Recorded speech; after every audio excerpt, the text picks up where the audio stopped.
नमस्कार मंडळी, मी अनिल पवार आपणास आज घेऊन आलेलो आहे वरखेड या गावी. सर्वप्रथम येथील शेतकरी यांचा आपण परिचय करून घेऊ. दादा, तुमचं नाव सांगा. गणेश कणकर. तर गणेश कणकर यांच्या शेतामध्ये आपण आज आलेलो आहे. या ठिकाणी वेस्टीज कंपनीचे डॉलर हरभऱ्यावरचे रिझल्ट कशा पद्धतीने आलेले आहे ते बघण्यासाठी या ठिकाणी आलेलो आहे. तर पहिली फवारणी या ठिकाणी आपण यांना दिलेली आहे. तर पहिली फवारणी करून या ठिकाणी किती दिवस झाले दादा? 14 दिवस झाले. 14 दिवस झालेले आहे. तर पहिल्या फवारणीमध्ये हा जो रिझल्ट आलेला आहे, तर ह्या रिझल्टमुळे तुमच्या डॉलरमध्ये उभळ मर रोग काही आहे का? नाही, 1% पण नाही. बुरशीचं प्रमाण? काहीच नाही. आणि किती फवारण्या झाल्या प्लॉटवर आतापर्यंत?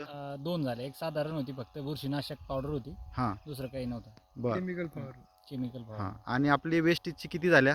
वेस्टीची पहिलीची. एकच फवारणी झालेली आहे. दुसरी घ्यायची आपल्याला. दुसरी घ्यायची आहे. तर बघू शकता आता एक फवारणीमध्ये थोडंसं या ठिकाणी दादा तुम्ही जारवा उकरून दाखवा जमिनीमध्ये.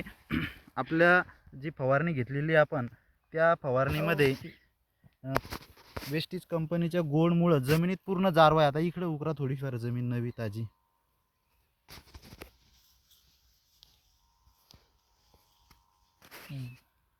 बघा, हा जारवा यांना दिसत आहे. पूर्ण जमिनीत जारवाच जारवा आहे. तुम्ही जमीन कुठं पण उकरली फट्टीमध्ये तर हा पूर्ण जारवा अशा पद्धतीनं हा दिसत आहे. तर हा रिझल्ट आहे आपल्या वेस्टीज कंपनीचा. आता आपण हे जे माती ढेकूळ काढलं याच्यातलं, या ढेकळामध्ये सुद्धा आपल्याला पूर्ण जारवा आहे अशा पद्धतीनं. आणि फुटवे ब्रँचेस बुडातून आलेले आहे. आता हे जे बुड आहे या बुडातूनच फुटवे याला आलेले आहे अशा पद्धतीनं.